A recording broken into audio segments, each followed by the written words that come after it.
안녕하세요. 70세 된 정순애입니다. 샌프란시스코에서 혼자 살면서 17살 손녀 에밀리를 키우고 있어요.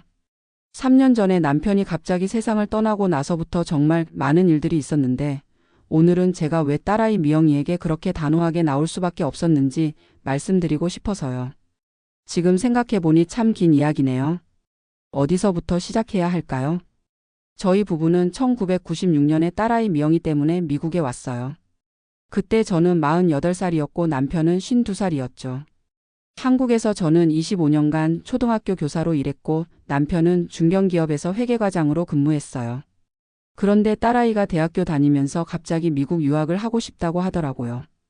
그것도 혼자 가는 게 아니라 저보고 같이 가서 도와달라는 거예요. 처음엔 정말 당황스러웠죠. 한국에서 안정된 직장, 집 모든 걸 다 두고 딸아이 하나 때문에 미국으로 간다는 게 쉬운 일이 아니잖아요. 하지만 그때가 IMF 위기 직전이었고 딸아이 성적도 워낙 좋아서 미국 대학원에서 장학금까지 받을 수 있다고 하니까 남편이랑 의논 끝에 결정했어요. 그의 미래를 위해서라면 우리가 희생할 수 있다고 생각했거든요. 한국에서 살던 강남 아파트를 팔아서 15만 달러 정도 마련해서 왔는데 처음 몇 년은 정말 힘들었어요. 제가 25년간 해왔던 교사 자격증은 여기서 아무 쓸모가 없더라고요. 영어도 서툴고 문화도 다르고. 결국 베이비시터로 일을 시작했어요. 시급 8달러. 한 달에 1200달러 정도 벌었죠. 그런데 딸아이 대학 등록금이 한 해에 4만 달러예요. 생활비까지 합치면 정말 빠듯했어요. 저희는 하루에 한 끼 먹을 때도 있었는데 딸아이한테는 절대 그런 내색 안 했어요. 그 애가 공부에만 집중할 수 있게 하려고요. 그렇게 몇 년을 버텼는데 딸아이가 점점 변하더라고요. 처음엔 엄마 미안해. 나 때문에 고생한다면서 눈물도 흘리고 그랬는데 시간이 지날수록 제가 해주는 걸 당연하게 여기기 시작했어요. 대학원 졸업하고 좋은 회사에 취업할 때까진 그래도 괜찮았어요. 실리콘밸리 큰 회사에서 프로덕트 매니저로 일하면서 연봉도 12만 달러부터 시작해서 지금은 18만 달러까지 올랐거든요. 저는 정말 자랑스러웠어요. 우리 딸이 이렇게 성공했구나 싶어서. 그런데 딸아이가 결혼하고 에밀리를 낳으면서부터 상황이 달라졌어요. 저한테 아이 봐달라고 하더라고요. 처음엔 손녀니까 당연히 기꺼이 했죠. 그런데 점점 요구가 많아지더라고요. 새벽 4시에 전화해서 엄마 급한 출장 가야 하는데 에밀리 좀 봐달라고 하면 저는 바로 달려갔어요. 그런데 저녁에 연락하면 전화를 안 받아요. 문자 보내도 답이 없고. 나중에 알고 보니까 친구들이랑 술 마시고 있더라고요. 한두 번이 아니에요. 벌써 몇 년째 이런 식이에요. 저는 에밀리 때문에 아침 5시에 일어나서 아침밥 해주고 학교 데려다주고 픽업하고 저녁밥 해주고 숙제 봐주고 하루 종일 손녀 돌보느라 제 시간이 없어요. 3년 전에 남편이 갑자기 심근경색으로 세상을 떠났을 때도 딸아이는 장례식 다음 날부터 또 에밀리 맡기고 출근했어요. 그때 정말 서운했어요. 제가 얼마나 슬프고 힘든지는 생각도 안 하더라고요. 남편이 떠나고 나니까 더 외로웠는데 그래도 에밀리가 있어서 버텼어요. 이 아이만큼은 제대로 키워보자 싶었거든요. 딸아이가 성공한 것처럼 에밀리도 훌륭하게 키우고 싶었어요. 에밀리는 정말 착하고 똑똑한 아이예요. 할머니 말도 잘 듣고 한국어도 유창하게 해요. 공부도 잘해서 명문 사립고등학교 다니고 있고 이번에 스탠포드 대학교 조기 입학까지 합격했어요. 그런데 문제는 등록금이에요. 한 해에 6만 달러가 넘어요.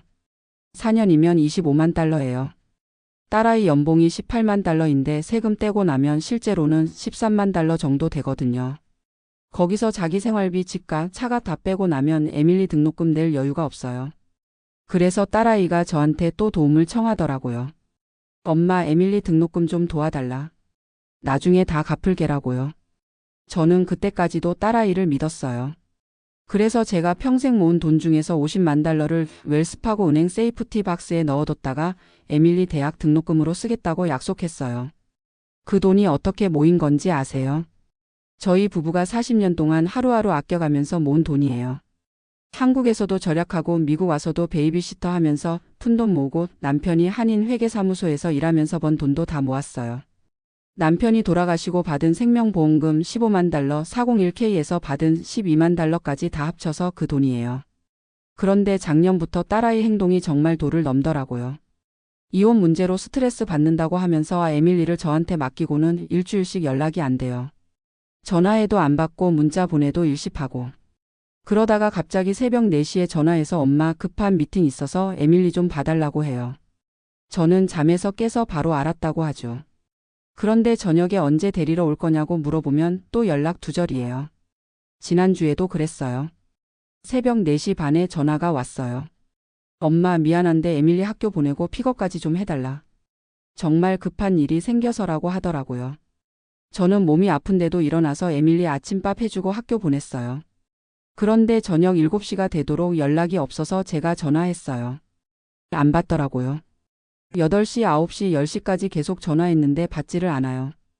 에밀리는 할머니 엄마가 언제 와요라고 물어보는데 저는 뭐라고 답해야 할지 모르겠더라고요. 결국 밤 11시가 되어서야 문자가 왔어요. 엄마 친구들이랑 저녁 약속이 있어서 늦어진다. 에밀리 내일 아침까지만 더 봐달라는 거예요. 저는 정말 화가 났어요. 급한 일이라고 해놓고 친구들이랑 술 마시고 있었던 거예요. 다음날 아침에 딸아이가 에밀리 데리러 왔는데 술 냄새가 나더라고요. 숙취로 얼굴이 빨갛고. 저는 참다 못해서 한마디 했어요. 미영아, 이건 너무하지 않니? 급하다고 해놓고 친구들이랑 술 마시고 있었다며라고요. 그랬더니 딸아이가 뭐라고 하는지 아세요? 엄마, 나도 스트레스 받아서 힘들어. 이혼 문제도 있고 회사 일도 바쁘고. 좀 이해해달라는 거예요. 자기가 힘들다고요. 그럼 저는 안 힘들까요? 70살인 제가 17살 손녀 키우는 게 쉬운 일인가요? 그때부터 정말 생각이 많아졌어요. 이게 맞나 싶어서요. 제가 평생 딸아이 위해서 희생하면서 살았는데 딸아이는 그걸 너무 당연하게 여기는 것 같더라고요. 남편하고 저하고 한국에서의 모든 걸 포기하고 딸아이 따라 미국 왔을 때 딸아이는 감사해했어요. 엄마 아빠 덕분에 내가 이런 기회를 가질 수 있다면서 눈물까지 흘렸거든요. 그런데 지금은 어떻게 됐어요? 제가 해주는 모든 걸 당연하다고 생각해요. 저도 처음엔 내 딸이니까 내 손녀니까라고 생각했어요. 가족인데 서로 도와야죠. 그런데 일방적으로만 제가 주고 있더라고요. 딸아이는 받기만 해요. 고마워하지도 않고 미안해하지도 않고. 그러다가 지난달에 결정적인 사건이 있었어요. 에밀리가 스탠포드 대학교 입학 준비하면서 기숙사비며 여러 가지 비용이 더 많이 든다는 거예요. 그래서 딸아이가 저한테 또 돈을 더 달라고 하더라고요. 엄마, 50만 달러로는 부족할 것 같아. 기숙사비도 있고 생활비도 있고 한 10만 달러 정도 더 필요할 것 같은데라고 하는 거예요. 저는 깜짝 놀랐어요. 벌써 50만 달러도 큰 돈인데 10만 달러를 더 달라고요. 그래서 제가 미영아, 그 돈이 어떻게 생긴 돈인지 알아? 엄마 아빠가 평생 모은 돈이야. 함부로 달라고 하는 거 아니야 라고 했어요. 그랬더니 딸아이가 뭐라고 하는지 아세요? 엄마, 그럼 에밀리 교육은 어떻게 해? 이 아이 미래를 생각하면 투자해야지. 나중에 에밀리가 성공하면 몇 배로 갚을 수 있어라고 하더라고요. 마치 투자하듯이 말이에요. 그때 정말 뭔가 확 깨달았어요. 아, 이 아이가 저를 은행으로 생각하고 있구나. 필요할 때만 찾아와서 돈 달라고 하고 평소엔 관심도 없고. 그런 생각이 드니까 너무 서운하더라고요. 그리고 한 가지 더 깨달은 게 있어요. 제가 딸아이한테 너무 많이 해줬구나 하는 거예요. 무조건적인 사랑, 무조건적인 희생이 딸아이를 이렇게 만든 건 아닌가 싶더라고요. 생각해보니까 딸아이가 성공한 이후에 저한테 고마워한 적이 언제였나요? 명절 때 가끔 얼굴 보러 오는 것 말고는 평소에 안부 전화 한 통 안 해요. 제가 아프다고 해도 에밀리 돌봄은 괜찮죠라고 먼저 물어봐요. 제 몸보다 에밀리 돌봄을 걱정하는 거예요. 그래서 저는 결심했어요. 이제는 달라져야 한다고. 딸아이가 진정으로 저의 희생을 깨달을 수 있게 해줘야겠다고 생각했어요. 지난주 금요일이었어요. 딸아이가 또 새벽 4시에 전화했어요. 엄마, 정말 급한 미팅이 있어서 에밀리 좀 봐달라고요. 저는 평소와 똑같이 알았어라고 답했어요. 에밀리 아침밥 해주고 학교 보내고 픽업하고 저녁밥도 해줬어요. 그런데 역시나 저녁이 되어도 연락이 없더라고요. 제가 전화해도 받지 않고. 그래서 에밀리한테 물어봤어요. 엄마가 뭐 한다고 했니라고요. 에밀리가 그러더라고요. 할머니 엄마가 친구들이랑 파티 간다고 했어요라고요. 아, 정말 화가 났어요. 또 거짓말을 한 거예요. 급한 미팅이 아니라 친구들이랑 파티를 가려고 저한테 거짓말을 한 거예요. 그때 정말 참을 수 없었어요. 저는 에밀리한테 말했어요. 에밀리야, 할머니가 너한테 중요한 얘기가 있어라고요. 그리고 그 아이한테 솔직하게 말했어요. 에밀리야, 할머니가 너 대학 등록금으로 50만 달러 준비해뒀는데 엄마가 할머니를 너무 힘들게 해. 그래서 할머니가 생각을 바꿨어라고요. 에밀리는 처음에 무슨 말인지 모르겠다는 표정이더라고요. 그래서 더 자세히 설명해 줬어요. 엄마가 할머니한테 거짓말도 하고 새벽에 전화해서 급하다고 해놓고 친구들이랑 놀러 다니고 할머니를 너무 당연하게 생각해. 그래서 할머니가 결정했어. 그 돈은 다시 할머니가 가져갈 거야 라고요. 에밀리가 그때 눈물을 흘리더라고요.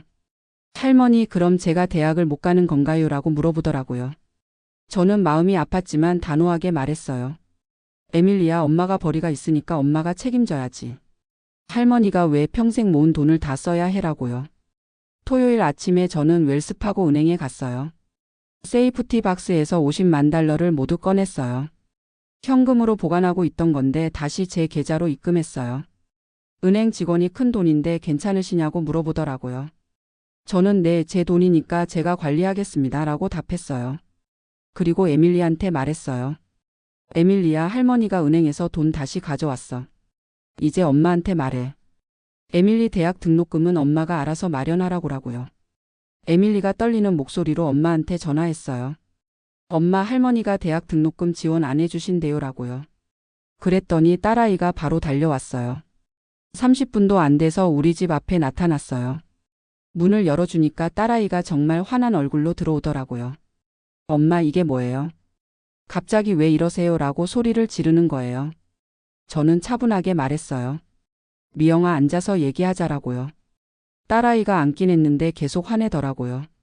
엄마, 에밀리 미래를 생각하면 이럴 때가 아니잖아요. 이미 합격도 했는데 등록금 때문에 못 가게 하려고 하세요 라고요. 저는 그때 딸아이한테 솔직하게 말했어요. 미영아, 엄마가 너 때문에 얼마나 희생했는지 알아. 한국에서 모든 걸 포기하고 너 따라 미국까지 왔어. 25년간 했던 교사직도 포기하고 베이비시터까지 했어. 그런데 너는 그걸 너무 당연하게 생각해라고요. 딸아이가 그러더라고요. 그건 엄마가 선택한 거잖아요. 저는 엄마더러 오라고 한 적 없어요 라고요. 저는 정말 깜짝 놀랐어요. 자기가 엄마 도와달라고 했으면서 이제 와서 엄마 선택이었다고 하는 거예요. 그래, 내 선택이었어. 그럼 이번에도 내 선택이야. 내 돈을 어디에 쓸지는 내가 결정하는 거야 라고 말했어요. 딸아이 얼굴이 새파래지더라고요. 그러더니 갑자기 울기 시작하는 거예요. 엄마, 제발요. 에밀리만 생각해 주세요. 이 아이가 뭘 잘못했다고 이래요라고 하면서 발작하듯이 울부짖더라고요. 정말 처음 보는 모습이었어요. 저는 그때 딸아이한테 확실하게 말해줬어요. 미영아, 에밀리 잘못한 거 없어. 문제는 너야. 너 연봉이 18만 달러면 적은 돈 아니잖아. 그동안 뭐 했어? 왜 딸 교육비도 못 모았어? 엄마한테만 의존하고라고요. 그랬더니 딸아이가 또 변명하더라고요. 엄마, 생활비도 많이 들고 집값도 비싸고 이혼 변호사비도 있고라고요. 저는 정말 어이가 없었어요. 그럼 다른 부모들은 다 어떻게 해? 너보다 적게 버는 사람들도 자녀 교육비 스스로 마련해라고 했죠. 딸아이가 1시간 넘게 울고불고 했어요. 엄마, 제발 한 번만 더 도와주세요. 정말 마지막이에요 라고 하면서요. 하지만 저는 마음을 바꾸지 않았어요. 이미 결정한 일이니까요. 그러다가 딸아이가 에밀리한테 가서 에밀리야, 할머니한테 부탁해봐. 할머니가 너를 제일 사랑하잖아 라고 하더라고요. 저는 그 모습을 보고 정말 실망했어요. 딸까지 이용하려고 하는 거예요. 에밀리가 저한테 와서 할머니, 정말 대학 못 가는 거예요 라고 물어보더라고요. 저는 에밀리한테 설명해 줬어요. 에밀리야, 할머니가 너를 사랑하지 않아서 그런 게 아니야. 엄마가 스스로 책임져야 한다는 걸 가르쳐 주는 거야. 엄마 연봉이 18만 달러면 충분히 너 교육비 마련할 수 있어라고요. 그리고 딸아이한테도 말했어요. 미영아, 너 정말 에밀리 대학 보내고 싶으면 방법이 있어. 첫째, 학자금 대출 받아. 둘째, 너 절약해서 돈 모아. 셋째, 에밀리가 아르바이트 하든지 장학금 더 받든지 해라고요. 딸아이가 그러더라고요. 엄마, 학자금 대출 받으면 이자가 너무 많아요. 그리고 에밀리가 대학 다니면서 아르바이트 하면 공부에 집중 못해요라고요. 저는 답답했어요. 그럼 다른 애들은 다 어떻게 해? 너도 대학 다닐 때 아르바이트 했잖아 라고 했죠. 그날 밤에 딸아이가 집에 가면서 마지막으로 한 말이 있어요. 엄마 정말 실망이에요. 손녀 교육을 이렇게 포기하시다니라고 하더라고요. 저는 정말 어이가 없었어요. 포기하는 게 아니라 딸아이가 책임지라는 건데 그걸 포기라고 하는 거예요. 그 후로 일주일이 지났는데 딸아이한테서 연락이 없어요. 에밀리한테만 가끔 문자 보내고요. 저는 그런 딸아이를 보면서 더 확신했어요. 제가 한 결정이 옳다고요. 에밀리한테도 설명해 줬어요. 에밀리야, 할머니가 왜 이런 결정을 했는지 알겠어. 엄마가 할머니를 너무 당연하게 생각해서 그래. 할머니도 사람이야. 감정이 있고 존중받고 싶어 해라고요. 에밀리가 그러더라고요. 할머니, 저는 할머니가 해주신 모든 것에 감사해요. 엄마가 잘못했어요라고요. 그 말을 듣고 눈물이 났어요. 17살밖에 안 된 아이가 이걸 이해하는데 45살 딱 딸은 왜 이해를 못할까요? 제가 지금까지 살면서 깨달은 게 있어요.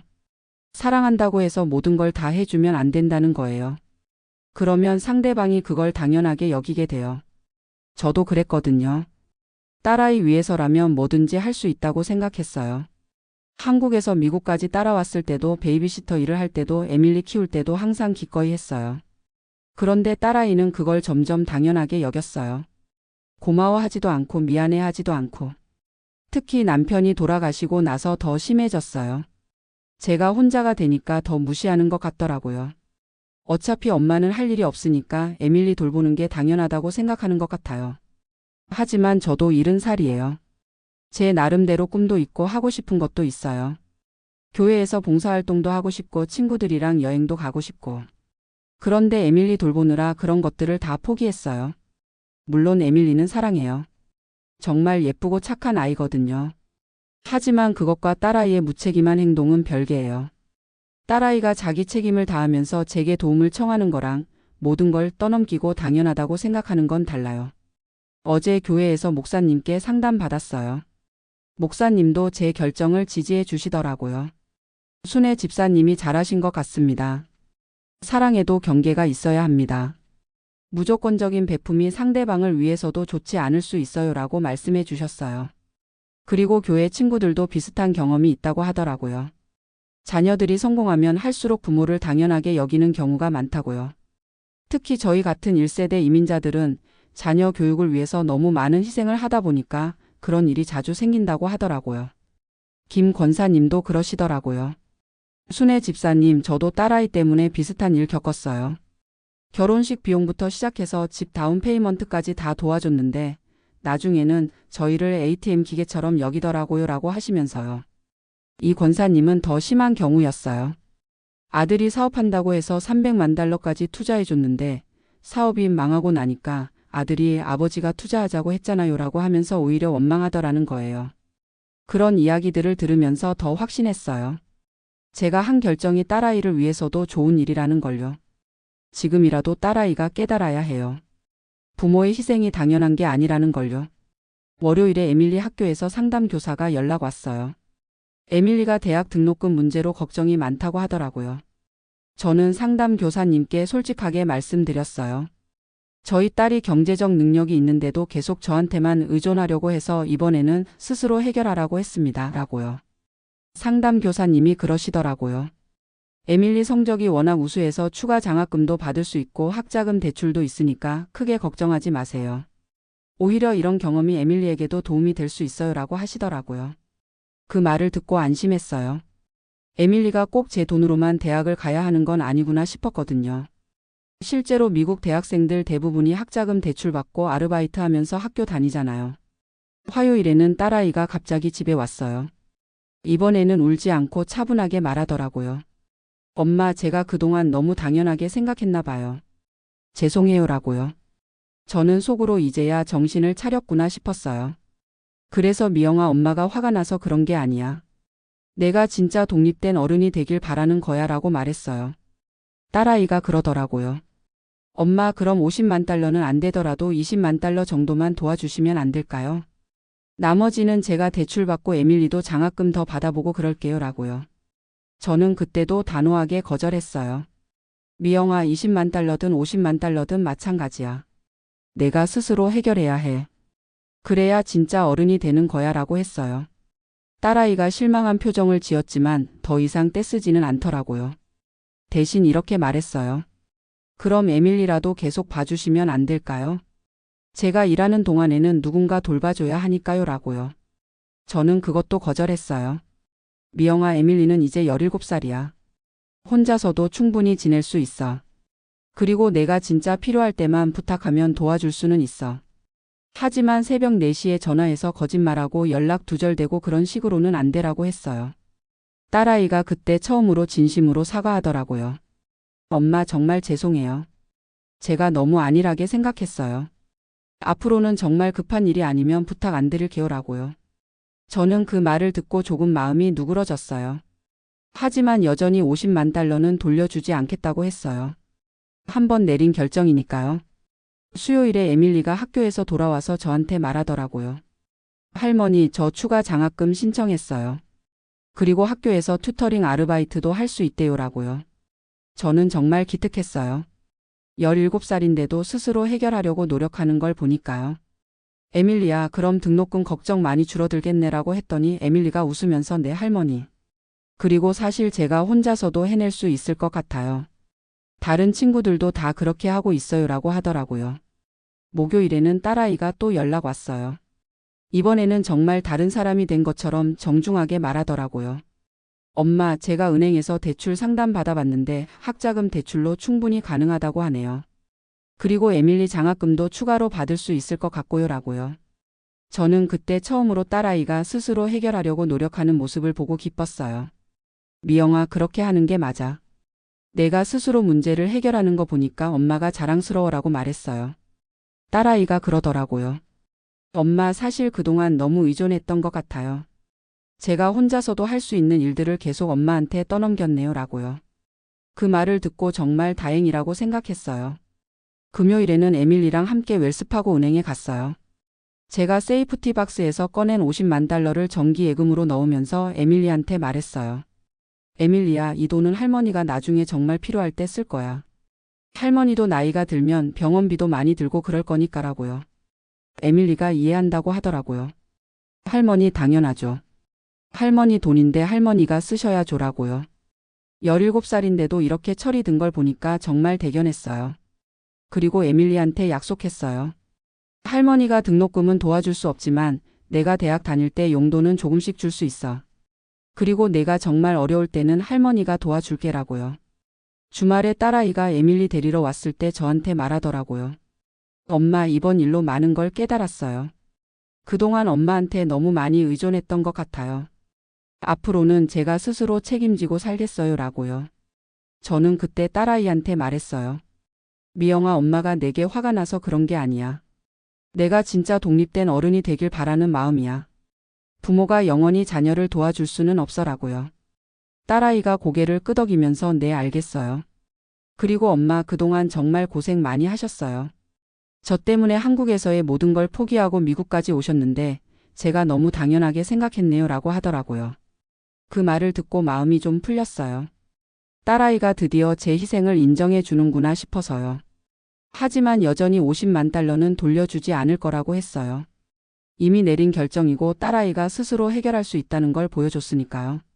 어제 에밀리가 좋은 소식을 가져왔어요. 추가 장학금을 받게 됐다는 거예요. 학비의 70%를 장학금으로 받을 수 있다고 하더라고요. 그럼 나머지 30%만 대출받으면 되니까 부담이 많이 줄어들 거예요. 딸아이도 연락 와서 엄마, 다행히 장학금을 많이 받게 됐어요. 그리고 저도 절약해서 돈을 모을게요. 에밀리가 졸업할 때까지 대출금 다 갚을 수 있을 것 같아요 라고 하더라고요. 저는 그때 정말 뿌듯했어요. 제가 단호하게 선을 그었더니 딸아이도 에밀리도 스스로 해결 방법을 찾더라고요. 처음부터 이렇게 했어야 했는데 싶었어요. 지금 돌이켜보니까 제가 한 결정이 옳았던 것 같아요. 물론 처음엔 마음이 아팠어요. 손녀 교육비를 거절한다는 게 쉬운 일이 아니었거든요. 하지만 결과적으로는 딸아이도 에밀리도 더 독립적이 되었어요. 특히 에밀리가 많이 성장한 것 같아요. 장학금도 스스로 알아보고 아르바이트도 하겠다고 하고 17살인데도 이렇게 책임감 있게 행동하는 걸 보니까 정말 자랑스러워요. 딸아이도 달라졌어요. 이제는 제게 부탁할 때도 정중하게 하고 미리 계획을 세워서 말해요. 새벽 4시에 갑자기 전화하는 일도 없어졌고요. 그리고 무엇보다 제가 해주는 일들에 대해서 고마워해요. 교회 친구들도 제 결정을 잘했다고 해요. 순애 집사님이 용기 있게 하신 일이에요. 우리도 배워야 할 부분이 있어요라고 하시더라고요. 저는 이번 일을 통해서 많은 걸 깨달았어요. 첫째, 사랑한다고 해서 모든 걸 다 해주면 안 된다는 것. 둘째, 자녀도 성인이 되면 스스로 책임져야 한다는 것. 셋째, 부모도 자신의 인생이 있다는 것. 특히 세 번째가 중요한 것 같아요. 저도 70살이지만 아직 제 인생이 남아 있어요. 남편 돌아가시고 나서 너무 외롭고 힘들었는데 딸아이와 손녀만 생각하느라 제 자신을 돌보지 못했어요. 이제는 좀 달라졌어요. 교회에서 하는 시니어 모임에도 참여하고 친구들과 여행 계획도 세우고 있어요. 물론 에밀리는 여전히 사랑하지만 제 모든 시간을 에밀리한테만 쓰지는 않을 거예요. 그리고 $500,000 그 돈으로는 제 노후를 준비할 거예요. 지금은 건강하지만 나이가 들면 병원비도 많이 들고 요양원비도 필요할 수 있잖아요. 딸아이한테 부담 주지 않으려면 제가 미리 준비해야죠. 사실 딸아이가 성공했다고 해서 제가 안심할 수는 없어요. 딸아이도 자기 가정이 있고 자기 문제가 있으니까요. 지금도 이혼 문제로 힘들어하고 있고 회사 일도 바쁘고요. 그런 딸아이한테 계속 의존하면서 살 수는 없어요. 저도 독립적으로 살아야 한다고 생각해요. 물론 가족이니까 서로 도와야 하지만 일방적인 의존은 건강하지 않아요. 에밀리한테도 이런 걸 가르쳐 주고 싶어요. 할머니가 해주는 모든 걸 당연하게 여기지 말고 스스로 할 수 있는 건 스스로 하라고요. 그래야 나중에 진짜 어른이 될 수 있어요. 다행히 에밀리는 이해를 잘해요. 할머니, 저도 이제 혼자서 할 수 있는 일들이 많아요. 할머니가 너무 걱정하지 마세요라고 하더라고요. 17살인데도 이렇게 철이 든 걸 보면 잘 키운 것 같아요. 지금은 딸아이랑 관계도 많이 좋아졌어요. 서로 존중하는 관계가 된 것 같아요. 딸아이도 제가 일방적으로 주기만 하는 엄마가 아니라 존중받아야 할 한 사람이라는 걸 깨달은 것 같고요. 물론 아직도 가끔은 마음이 아파요. $500,000면 정말 큰 돈이고 그 돈으로 에밀리가 편하게 대학 다닐 수 있을 텐데 하는 생각이 들 때도 있어요. 하지만 그럴 때마다 스스로에게 말해요. 이게 다 위한 일이야 라고요. 실제로 결과를 보니까 제 결정이 옳았던 것 같아요. 딸아이도 더 책임감 있게 행동하고 있고 에밀리도 더 독립적으로 성장하고 있어요. 저도 제 자신을 더 소중하게 여기게 됐고요. 앞으로도 이런 원칙을 지킬 거예요. 가족이라고 해서 모든 걸 당연하게 여기면 안 된다는 것, 서로 존중하면서 사랑해야 한다는 것. 그래야 진짜 건강한 가족 관계를 유지할 수 있다고 생각해요. 마지막으로 비슷한 상황에 있는 분들께 말씀드리고 싶어요. 자녀를 사랑하는 건 당연하지만 무조건적인 희생이 항상 좋은 건 아니에요. 때로는 단호하게 선을 그어야 자녀도 부모도 더 건강하게 성장할 수 있어요. 저처럼 용기를 내기가 쉽지 않을 거예요. 저도 정말 많이 고민했거든요. 하지만 결국 해내고 나니까 후회하지 않아요. 오히려 더 일찍 이렇게 했어야 했다는 생각이 들어요. 자녀도 성인이 되면 독립해야 하고 부모도 자신의 삶을 살 권리가 있어요. 그런 균형을 찾는 게 중요한 것 같아요. 서로 사랑하되 서로 존중하는 그런 관계 말이에요. 지금 저는 마음이 많이 편해졌어요. 딸아이와의 관계도 좋아졌고 에밀리도 잘 자라고 있고 저 자신도 더 당당해진 것 같아요. 70살이지만 아직 제 인생이 남아있다는 걸 깨달았거든요. 앞으로는 저를 위한 시간도 가지면서 가족들과도 건강한 관계를 유지해 나갈 생각이에요. 그게 진짜 사랑하는 방법이라고 생각해요. 감사합니다.